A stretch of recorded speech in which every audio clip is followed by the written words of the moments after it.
창세기 30장입니다.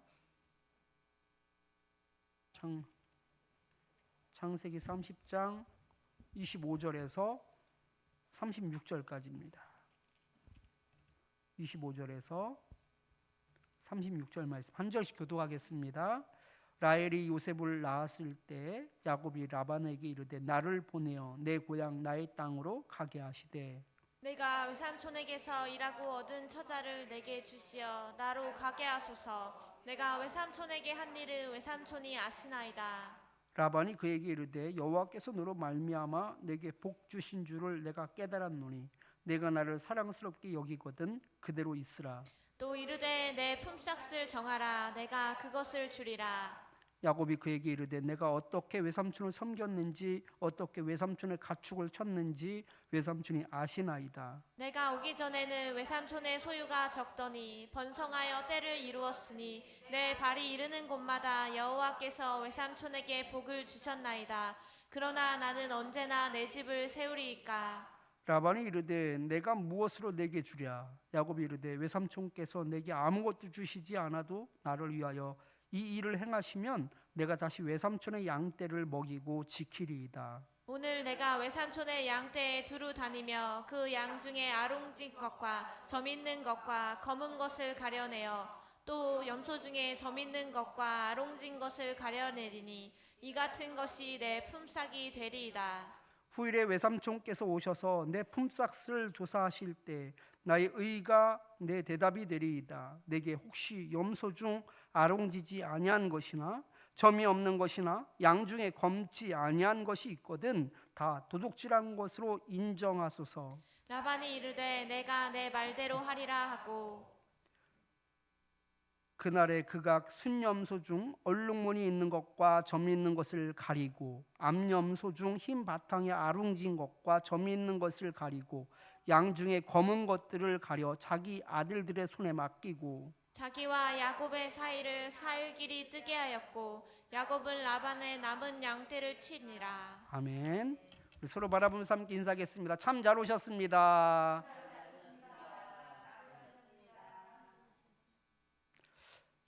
지난주에 포기하지 맙시다라는 제목으로 말씀 함께 나누었는데 레아를 보면 4명의 아들을 낳고 그리고 아이가 그치게 되죠.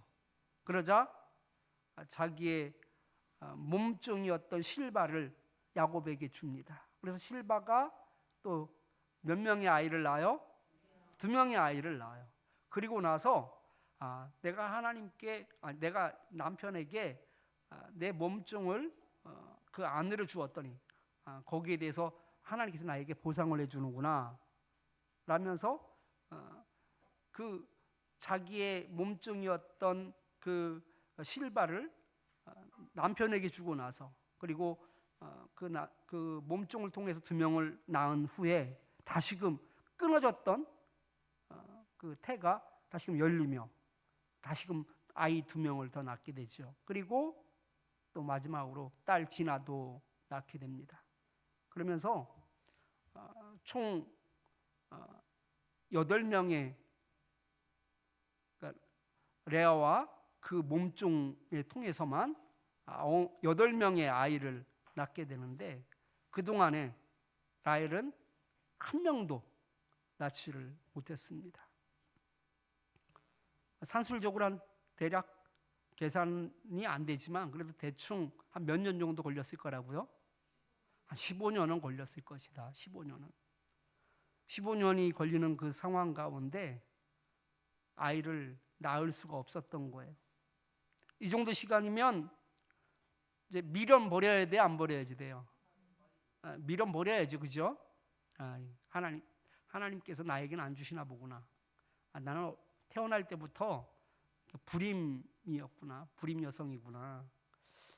괜히 스트레스만 받으면 정신 건강에 좋지 않습니다. 버릴 건 빨리 버려야지 되죠. 그런데 라헬은 버리지 않는 거예요. 끝까지 포기하지 않았습니다. 창세기 30장 22절 말씀 같이 한번 읽어보겠습니다. 하나님이 라헬을 생각하신지라 하나님이 그의 소원을 들으시고 그의 태를 여셨으므로 15년 정도가 지났을 텐데, 정확하게 몇 년인지는 모르지만 대략 그 정도의 시간이 지났을 텐데도 불구하고 그가 그 소망을 잃어버리지 않고 있었던 거예요. 그리고 그 간절히 아이를 여전히 기다리고 있었던 것을 보게 됩니다. 이 생각했다라는 것을, 라헬을 생각했다라는 것을 머리 한번 떠올렸다라는 뜻이 아니라 아주 깊이 하려 살폈다라는 거예요. 하나님께 돌보셨다라는 의미입니다. 그런데 좀 아이러니하죠? 지금 라헬은 어떤 상태예요? 어떤 상태예요? 힘든 상태죠. 힘든 상태예요. 수치를 느끼고 모욕감을 느끼고 힘들고 어려운 상태예요. 그죠? 그런데 힘들고 어려운 상태면은 하나님이 어떻게 해야 되는 거예요? 아니, 힘들고 어려운 상태였다면 지금 하나님과의 라헬하고 관계는 어떻다라는 거예요? 좀 멀어야지 되는 거 아니겠어요? 지금 라헬을 외면하고 있어야지 되는 것 아니겠어요? 그런데 하나님께서 라헬을 생각하고 계셨어요. 깊이 헤아려 살피고 계셨습니다. 돌보시고 계셨습니다. 여러분, 우리도 마찬가지예요. 우리도 라헬과 같은 인생 길을 걸을 때가 있어요. 답을 찾을 수가 없고 너무나 막막하고, 또 때로는 수치감에 또 모욕감에 그렇게 힘들어할 때가 있단 말이에요. 그러면 그때 어떤 생각이 들어요? 하나님이 나를 돌보시는 것 같아요? 안 돌보시는 것 같아요? 안 돌보는 것 같잖아요. 나를 버린 것 같잖아요. 나를 그냥 내버려 둔 것 같잖아요. 그런데 내버려 뒀다고요? 안 내버려 뒀다고요? 안 내버려 둔 거예요. 내가 어려운 상황 가운데서도 여러분 속지 마세요. 하나님은 여전히 우리를 지켜보고 계셔요. 돌보고 계셔요. 우리를 그 마음 가운데 항상 두고 계셔요. 그렇기 때문에 여러분은 어려운 상황 가운데 있다고 할지라도 혼자가 아닌 거예요. 혼자라고 생각하는 것은 사탄이 주는 마음이단 말이죠. 그러니까 사탄이 주는 마음은요, 낙심하게 하고 포기하게 하고 걸려 넘어지게 하는 거예요. 하나님은 나 사랑하지 않나 보다. 하나님은 나를 귀하게 생각하지 않나 보다. 여러분, 어느 부부가 자식을 귀하지 않게 생각하나요? 다 귀하게 생각한단 말이죠. 하나님도 우리를 귀하게 생각해요. 하나님도 우리를 너무나 아끼고 계셔요. 그것하고 어려움 당하는 것하고는 별개예요. 어려움 당하면 하나님은 나를 외면하는 것 같고, 뭐든지 일이 잘 되면 하나님께서 나를 사랑하시는 것 같은 생각들은 그건 아이들 같은 신앙인 거예요. 여러분들 속지 마세요. 어려운 일이 있어도 라헬처럼 그 오랫동안 수치를 느끼고 모욕감을 느끼고 그 마음의 피폐함이 있는 상황 가운데서도 하나님께서는 라헬을 버리신 것이 아니다라는 것이죠. 그를 헤아려 살피셨고 친히 돌보셨습니다. 하나님께서는요, 소망의 끈을 놓지 않고 기도하였던 라헬의 기도를 하나님께서 들으셨습니다. 본문 22절 말씀을 다시 한번 읽어보겠습니다. 하나님이 라헬을 생각하신지라 하나님이 그의 소원을 들으시고 그의 태를 여셨으므로. 그의 소원을 들으시고 태를 여셨다라고 말씀하고 있어요.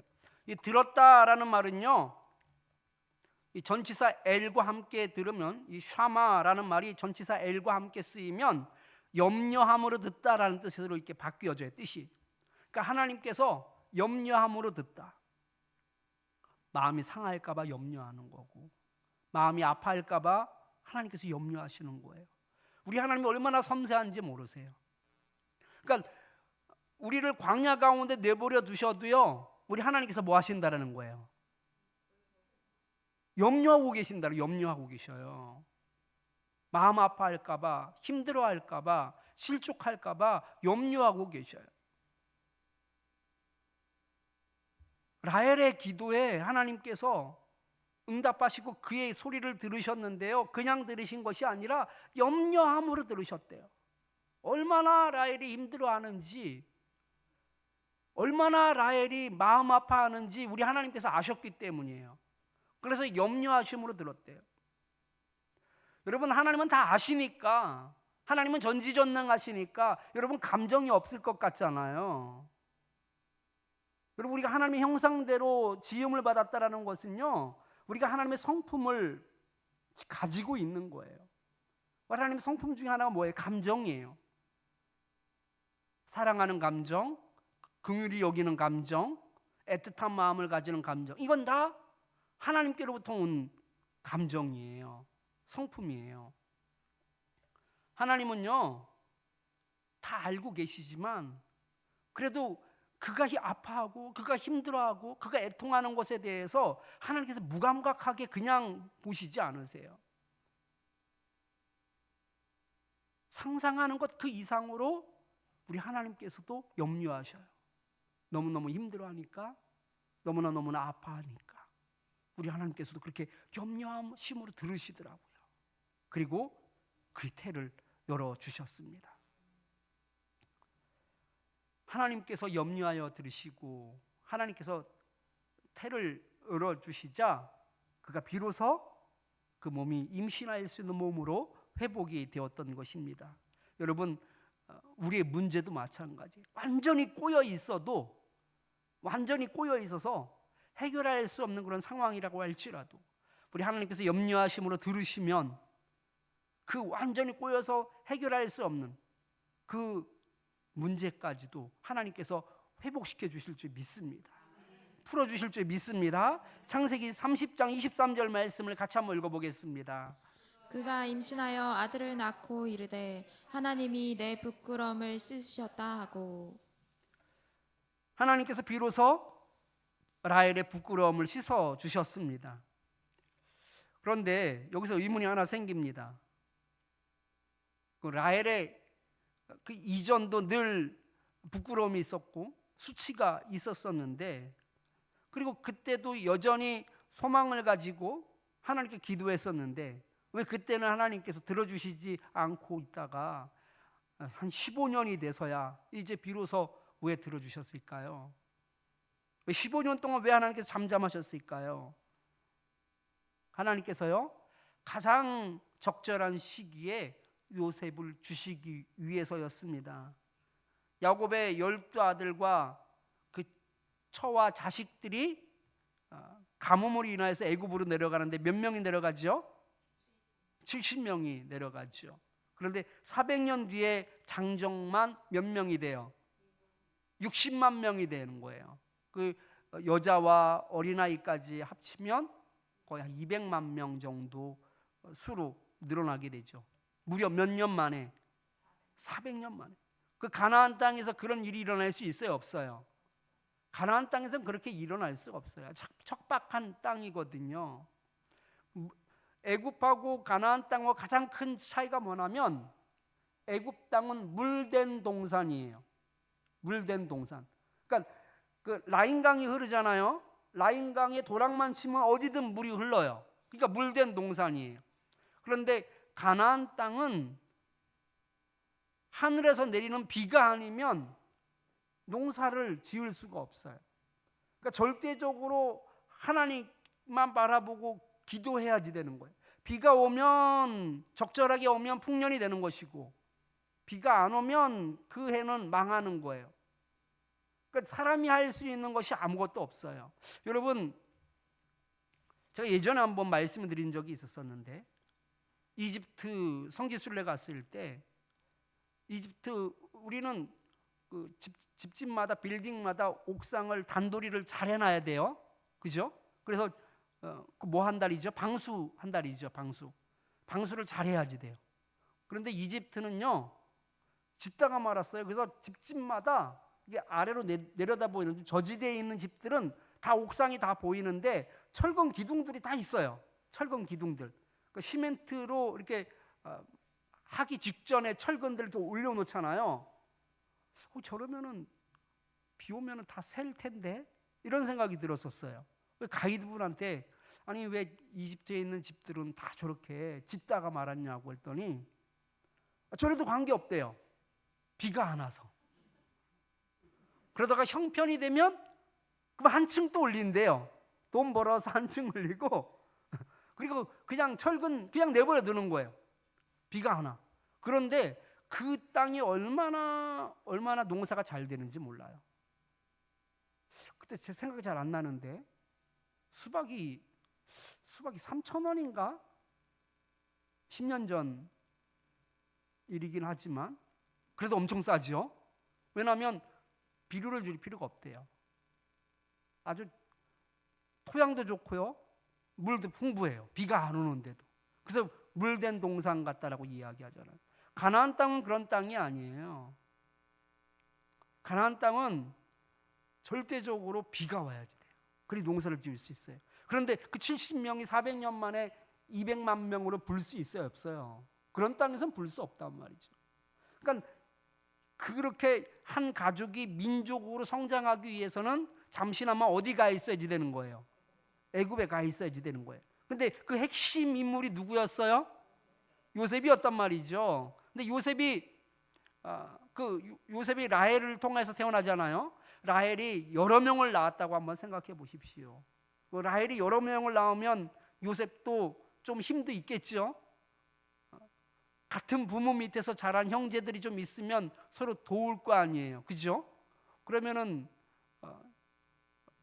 상황이 좀 달라질 거예요.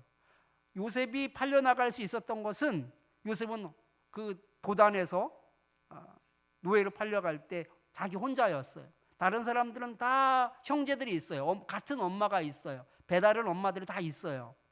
근데 라헬만은 요셉, 베냐민은 아주 어렸고, 그리고 자기 혼자 있었거든요. 그러니까 모든 형제들한테 미움을 받는 상황 가운데서 팔려나갈 수 있었던 것이죠. 그래서 먼저 요셉이 간 거예요, 애굽에. 그러니까 요셉이 빨리 태어나야지 돼요. 라헬이 많은 아이들을 낳으면 상황이 좀 복잡해지죠. 물론 그렇다고 하나님의 역사가 이루어지지 않는 건 아니에요. 그러나 순리대로 모든 것들이 이루어질 때 가장 적절한 시기가 바로 그때였던 거예요. 다른 형제들 다 태어나고, 그리고 요셉이 태어나고, 마지막으로 베냐민이 태어났던 것이죠. 그러니까 여러분, 하나님이 귀를 닫고 있다가 응답해 주신 것이 아니에요. 이미 마음에 가지고 계셨지만 가장 적절한 때 하나님께서 응답해 주셨다는 것을 여러분 기억하시기 바랍니다.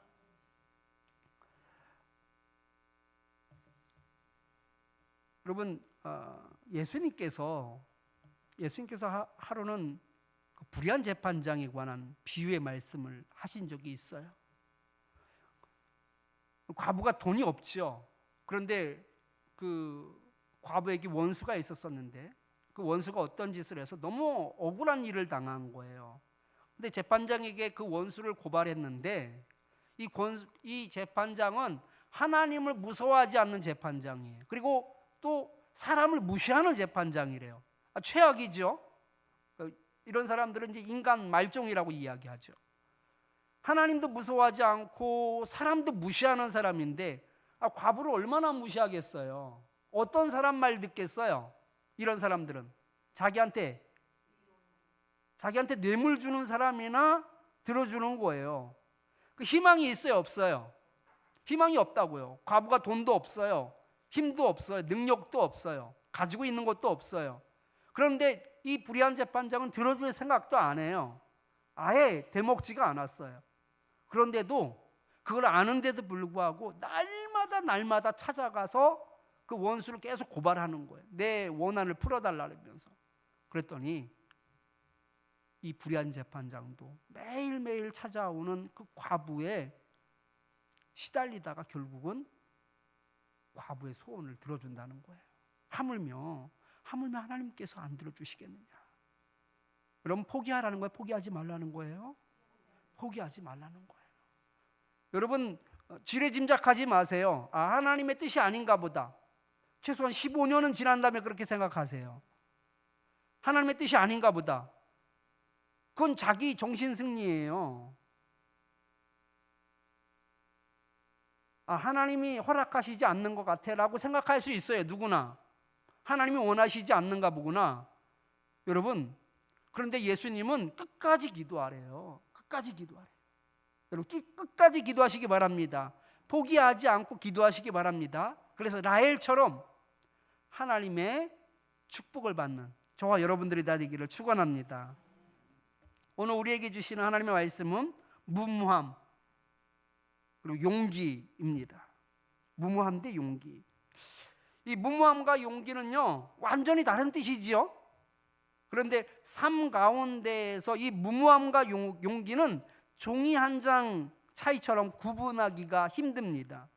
어떻게 보느냐에 따라서 무모하게 보이기도 하고 또 어떻게 보느냐에 따라서 또 용기 있게 보이기도 하기 때문에 그래요. 그러나 신앙적 관점에서 보면 아주 극명하게 구분이 됩니다. 신앙이 없는 용기는요 객기이고 무모함입니다. 반대로 신앙이 있는 용기는 말 그대로 용기인 것이지요. 다윗이 물맷돌 5개를 들고 골리앗과 대결하잖아요. 여러분 자신이 그렇게 있으면 물맷돌 몇 개 갖고 가면 돼요? 하나만 갖고 가면 돼요. 그러니까 다윗이 자신이 있었던 거예요, 없었던 거예요? 조금 없었어요. 조금 없었어. 진짜로 있었다면 몇 개 갖고 간다고요? 하나만 갖고 가면 충분하죠. 그런데 다윗을 향하여서 무모하다라고 말하지 않아요. 뭐가 있다고 얘기해요? 용기가 있다라고 말해요. 누구를 의지해서 나간 거예요? 하나님을 의지해서 나갔기 때문이에요. 우리가 완전히 하나님을 의지할 수는 없어요. 다윗도 그러니까 몇 개를 가지고 갔다고요? 5개를 가지고 간 거예요. 그렇다고 해서 다윗 보고 믿음 없다라고 얘기하지는 않아요. 우리가 누구를 의지하고 사느냐에 따라서 그것이 용기 있는 행위가 될 수도 있고 무모한 행동이 될 수도 있어요. 사사시대에 입다는요 암몬 족속과 전쟁을 하기 전에 여호와께 서원하면서 이렇게 말합니다. 만일 내가 암몬 족속을 상대해서 이긴 후에 만약에 내가 집으로 돌아오게 된다면 내 집에서 가장 나를 먼저 반기는 그 사람을 내가 하나님께 번제로 드리겠습니다. 이렇게 서원을 해요. 그리고 정말로 암몬 족속과 싸워서 이겼거든요. 그리고 개선 장군이 되어서 집으로 기쁜 마음으로 돌아왔는데 그때 외동딸이 그 아빠가 이기고 돌아오는 모습을 보면서 반갑게 그 대문을 박차고 뛰어나간 거예요. 그 아버지 사색이 돼버렸어요. 뭐예요 이건? 무모함이죠. 왜 무모함이에요? 믿음과 관계없으면 무모함인 거예요. 여러분들의 행동이 믿음과 관계 있는 용기가 되기를 축원합니다. 그게 지혜로운 사람인 것이거든요. 믿음과 관계없는 것들은 다 객기이고 무모함인 거예요. 바로 야곱이 용기 있는 삶을 살았는데 오늘 말씀을 통해서 그가 어떻게 믿음 가운데 용기 있는 행동을 했는지 말씀을 통해서 한번 알아보도록 하겠습니다. 야곱은 지금까지 외삼촌 라반의 집에서 일만 했기 때문에 그가 가지고 있는 소유는 아무것도 없었습니다. 단지 레아와 라헬을 아내로 얻은 대가로 14년 동안 일을 한 거예요. 그리고 삼촌 라반한테 이제 처자식을 데리고 고향으로 내려가겠다라고 말합니다. 그런데 이때가 정확하게 언제인지는 모르겠어요. 이미 14년은 지났어요. 근데 14년이 지나고서 바로 얘기한 것 같지는 않아요. 그렇게 제가 말씀드릴 수 있는 이유가 바로 창세기 31장 7절 말씀입니다. 같이 한번 읽겠습니다. 그대들의 아버지가 나를 속여 품삯을 10번이나 변경하였느니라. 그러나 하나님이 그를 막으사 나를 해치지 못하게 하셨으며. 아멘. 아버지가 품삯을 속여서 10번이나 변경하였다라고 말합니다. 이번 이 10번 중에 바로 하나가 라헬과의 결혼을 약속을 파기하고 레아를 아내로 먼저 준 것도 포함되는 것이죠. 그렇게 14년의 계약이 끝나게 됩니다. 그 후에도 여러 번 품삯을 더 속였다라는 것을 말하고 있는 거예요. 그 여러 번이 언제 어떤 방식으로 이루어졌는지는 우리는 알 수 없습니다. 그러나 아내를 얻기 위해서 14년 동안 일을 하고 나서도 여러 번 라반에게 지금 속임을 당하고 있었다라는 것이죠. 이것이 계속 반복되고 있었다라는 것은 확실합니다. 그리고 야곱은 점점 지쳐갔던 것입니다. 그리고 이제 처자식을 데리고 고향으로 가겠다라고 라반에게 최후 통첩을 한 겁니다. 그러나 라반은 품삯을 정하는 대로 야곱에게 주겠다라면서 야곱을 달래고 있습니다. 야곱의 입장에서는 품삯을 변경할 수 없는 아주 확실한 증거가 되는 것을 계약 조건으로 걸 필요가 있었던 거예요. 왜냐하면 그러지 않으면 시시비비를 가리게 되는 애매모호한 상황들이 벌어지면 또 어떻게 되는 거예요? 또 라반이 야곱을 속이게 되고 품삯을 변경하게 될 것이 뻔하거든요. 그러니까 어떤 상황이 와도 그 품삯을 변경할 수 없게끔 아주 정확한 그리고 아주 명확하게 증거가 나타나는 것들로 계약 조건을 만들어야 되지 않겠어요? 그래야지 더 이상 라반에게 이용당하지 않는 거예요. 그럼 어떻게 하면은 더 이상 속임을 당하지 않고 더 이상 라반에게 이용당하지 않고 아주 정확한 증거를 가지고 그 품삯을 계산할 수 있을까? 한 가지를 야곱이 고안해냅니다. 본문 32절 말씀 같이 한번 읽어보겠습니다. 오늘 내가 외삼촌의 양떼에 두루 다니며 그 양 중에 아롱진 것과 점 있는 것과 검은 것을 가려내며 또 염소 중에 점 있는 것과 아롱진 것을 가려내니 이 같은 것이 내 품삯이 되리니라. 증거가 명확해요, 안 명확해요? 명확하단 말이죠. 점박이는 내 거고 점박이 아닌 것들은 다 삼촌 겁니다. 그러니 품삯을 변경할 거리가 있어요, 없어요? 아주 명확한 거예요. 점박이와 그리고 검정색 양이에요. 여러분 뭐 사진이나 영상을 통해서 많이들 봤겠지만 점박이 양 본 적이 있어요, 없어요? 검정색 양 본 적이 있어요, 없어요? 저도 한 번도 없어요. 근데 아마 가끔씩 있나 봐요. 근데 아마 지금 이 라반은요 야곱을 통해서 아주 거부가 되었거든요. 야곱이 그렇게 여러 해 동안 일하면서 라반의 재산이 아주 엄청나게 늘어났어요. 그런 가운데 몇 마리가 아롱지고 점박이가 있었고 검은 양도 있었던 것 같아요. 몇 마리 안 되겠죠. 몇 마리 세겠죠. 손가락 안에 들지 않을까 싶어요. 그런데 그것을 누구 거로 해달라고요? 자기 거로 해달라는 거예요. 그리고 그냥 하얀 양, 그리고 그냥 검은 염소, 하얀 염소는 다 당신 거고 점박이는 내 거고 검정색 양은 내 걸로 해달라는 거예요. 왜 이렇게 얘기했을까요? 라반이 변경할 수 없게 하려고, 변경할 수 없게 속이지 못하도록, 이게 네 건이 내 건이 품삯을 논란 없이 딱 정리가 돼야 안 돼요. 이제까지 계속 품삯에 대해서 시시비비를 가리면서 계속 변경하고 속이고, 그래서 가진 것이 아무것도 없게끔 계속 그렇게 이용만 당해왔단 말이에요. 그런데 이렇게 하면 이용당해요, 안 당해요? 이렇게 되면 더 이상 이용당하지 않아요. 점박이 내 거, 아닌 거는 삼촌 거, 딱 구분이 되잖아요. 그런데 야곱이 하나는 생각하고 하나는 생각하지 못하고 있는 것 같아요. 그렇게 되면은 시시비비는 가려지지만 확률적으로도 말할 필요도 없어요. 이거는 말이 되는 계약 조건이에요, 말이 안 되는 계약 조건이에요? 말이 안 되는 계약 조건이단 말이에요. 10년을 일하고 50년을 일해도 뭐 몇 마리 나올까 말까 할 것 같아요, 새끼들 중에서. 그러면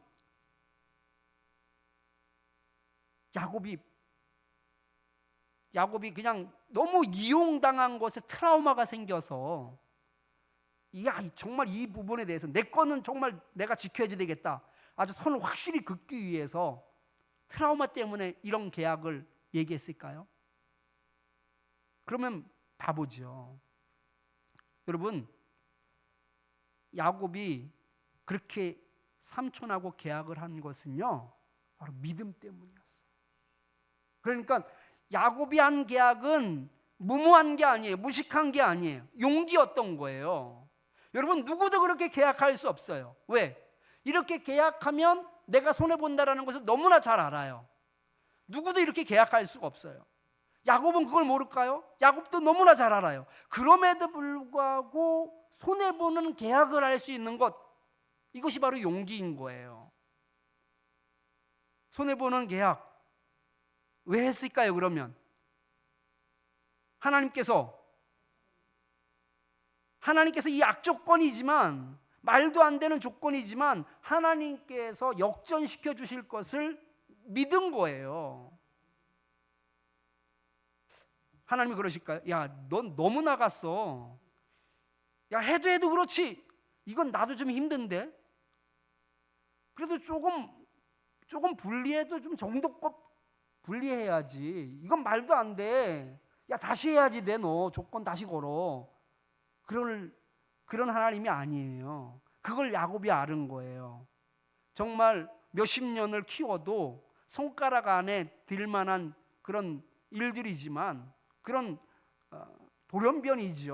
돌연변이지만, 그러나 내가 이렇게 해도 손해 안 볼 것이다라는 것을 너무나 아주 확신하고 있었습니다. 그렇기 때문에 그는요, 믿음으로 용기 있게 이런 악조건임에도 불구하고 삼촌 라반하고 그렇게 계약을 맺을 수 있었습니다. 본문 31절 말씀을 같이 한번 읽어보겠습니다. 라반이 이르되 내가 무엇으로 내게 주랴? 야곱이 이르되 외삼촌께서 내게 아무것도 주시지 않아도 나를 위하여 이 일을 행하시면 내가 다시 외삼촌의 양떼를 먹이고 지키리이다.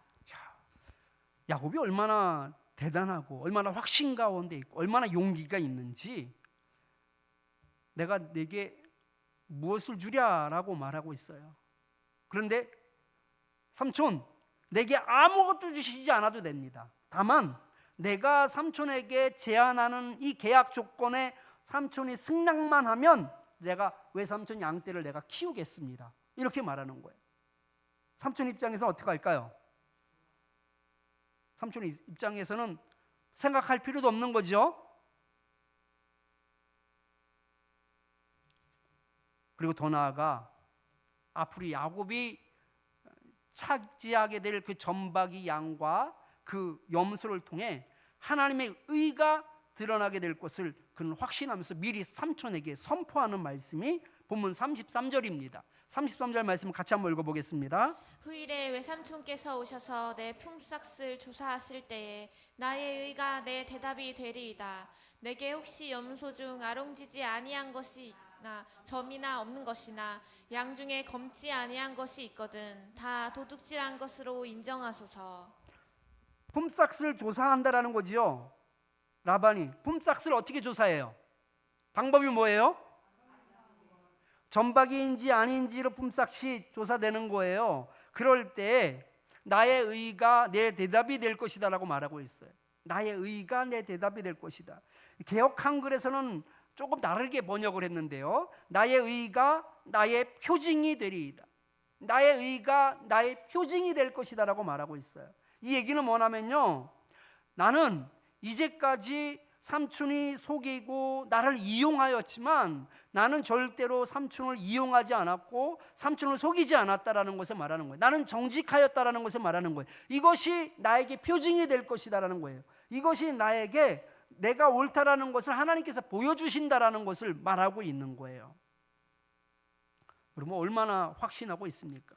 그러니까 자기의 것이 더 많아지고 번성해질 것을 이미 야곱은 믿음으로 고백하고 있는 거예요. 그리고 이것이 표징이 될 것이다. 하나님이 내 편이시다라는 것이 표징이 될 것이다. 내가 옳았다라는 것을 하나님께서 표징으로 줄 것이다라는 것을 지금 삼촌에게 말하고 있는 거예요.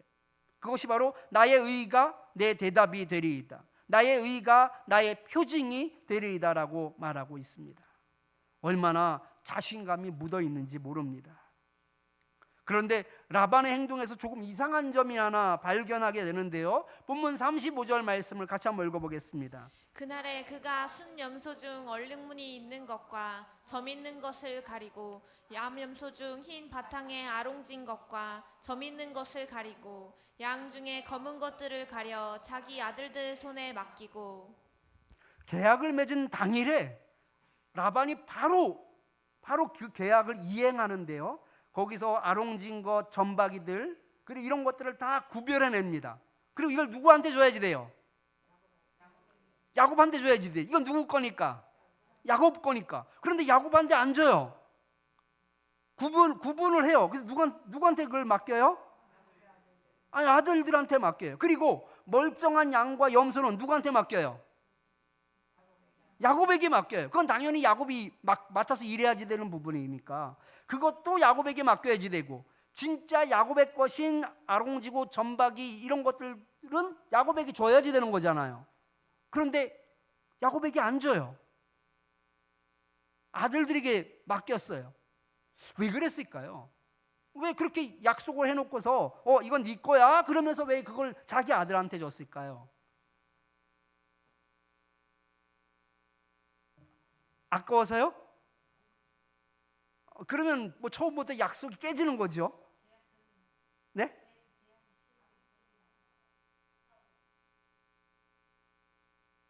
아니, 그렇게 할 생각에 나눠서 너 점박이는 네 거야 라고 줄 생각이에요. 그렇기 때문에 나눈 거예요.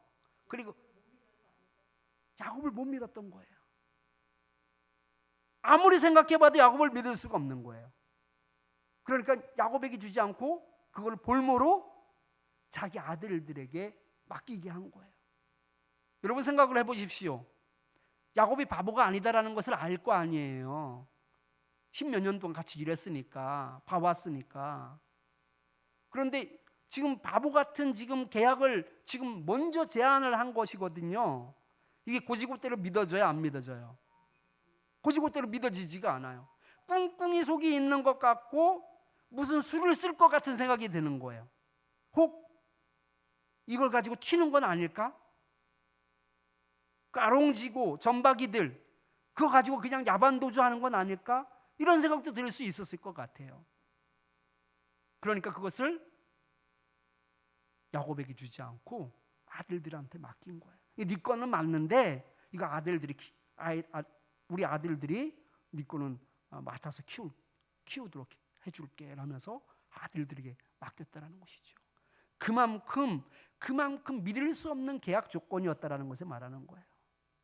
그럼에도 불구하고 정말 가능성이 없고 정말로 세상적인 관점에서 봤을 땐 계산이 안 되는 것이지만, 그런 계산이 안 되는 일이라 할지라도 하나님께서 내 편이 되어 주실 것, 내 의가 표징이 될 것을 믿었기 때문에 당당하게 용기 있게 믿음으로 그렇게 계약할 수 있었던 거예요. 여러분, 세상 얼마나 불공평합니까? 그런데 불공평하다고 불평하지 마시기 바랍니다. 불공평하다고 불평하는 것은 바로 세상 사람들이 하는 것이고, 하나님의 백성은 하나님께 맡기는 겁니다. 야곱처럼. 지난주에도 말씀을 드렸지만 라헬의 수치가 그 한순간에 씻어지지 않습니까? 하나님께서는 염려함으로 라헬의 기도를 들으셨다라고 말씀하셨습니다. 우리도 마찬가지입니다. 억울한 일을 당할 때 시시비비를 가리는 것이 아니라 하나님께 다 아뢰십시오. 야곱은 삼촌으로부터 10번이나 속임을 당하고 그 품삯이 변경될 정도로 마음고생을 하였지만 묵묵히 그 모든 것들을 삭혔습니다. 그러나 하나님께서는 끝까지 그 일에 대해 침묵하지 않으셨습니다.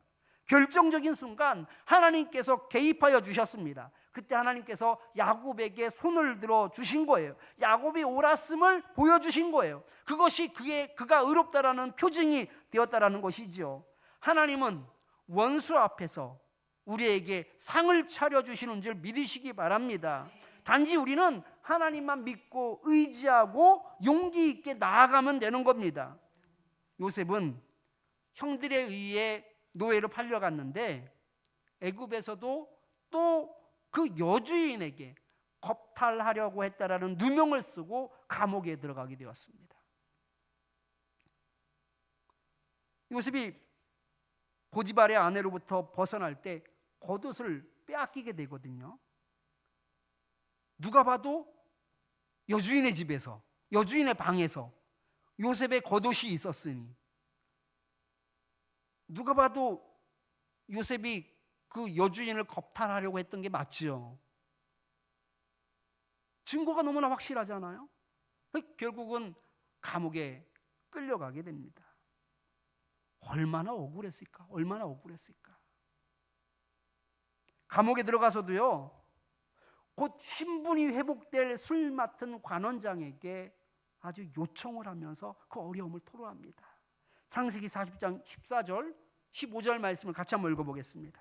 당신이 잘 되시거든 나를 생각하고 내게 은혜를 베풀어서 내 사정을 바로에게 아뢰어 이 집에서 나를 건져주소서. 나는 히브리 땅에서 끌려온 자요 여기서도 옥에 갇힐 일은 행하지 아니하였나이다. 이 집에서, 이 집은 감옥을 말하는 거예요. 나를 건져달라고 그렇게 애원합니다. 그러면서 자신은 옥에 갇힐 일을 행하지 않았다고.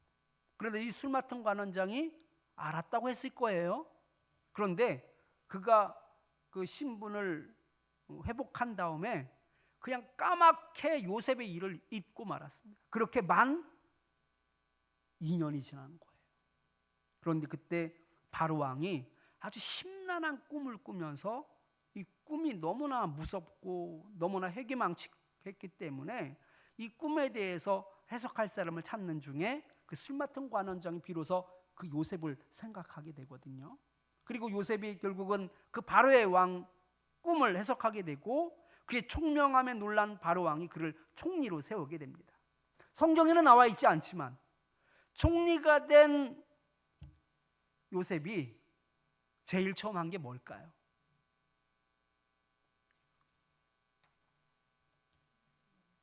네?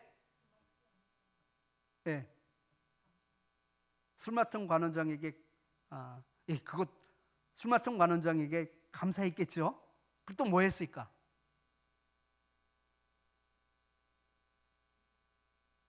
우리 권사님이나 우리 집사님은 마음이 선해서 좋은 대답이 나오는데 내가 총리였으면 바로 보디발의 아내를 불렀을 것 같습니다.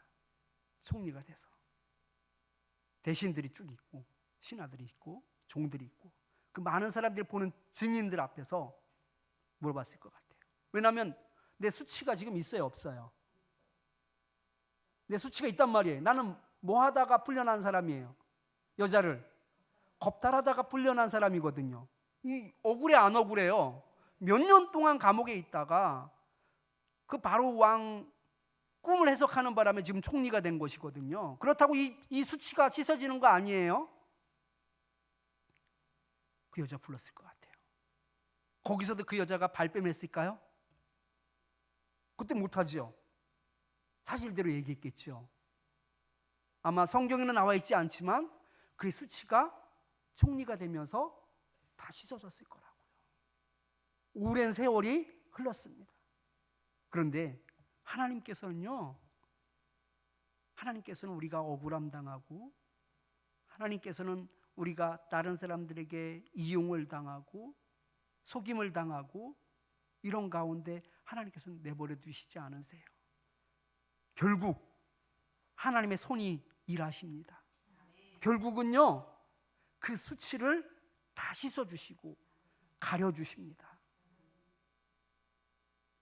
결국은 성경에는 나와 있지 않는 말이기 때문에 어디 가서 얘기하지는 마세요. 그런데 제가 생각해 볼 때 요셉은 그 수치가 비로소 씻어졌을 것이다 라고 생각을 했습니다. 하나님께서 그렇게 만들어 주셨을 거예요. 야곱도 그렇게 만들어 주시더라고요. 그의 대답이 표징이 되온 거예요. 그냥 사람들이 볼 때는 그렇게 해서는 안 돼, 그렇게 하면 망할 수밖에 없는 계약 조건이었지만 그는 믿음으로 밀고 나간 거예요. 믿음으로 결단한 거예요. 하나님께서 도와주실 것이다. 하나님께서 함께 해주실 것이다. 내 의로움을 하나님께서 보여주실 것이다. 그 믿음으로 용기 있게 나아간 것이거든요. 여러분, 우리 참빛교회 성도님들이 이런 믿음 가운데 용기 있게 결단하고 믿음 때문에 용기 있다라는 말을 듣고 믿음 때문에 용기 있는 결단을 할 수 있기를 축원합니다. 반드시 하나님께서 그 상황 가운데 역전시켜 주실 줄 믿습니다. 말씀을 기억하면서 하나님 한 번도 나를 함께 찬양하겠습니다.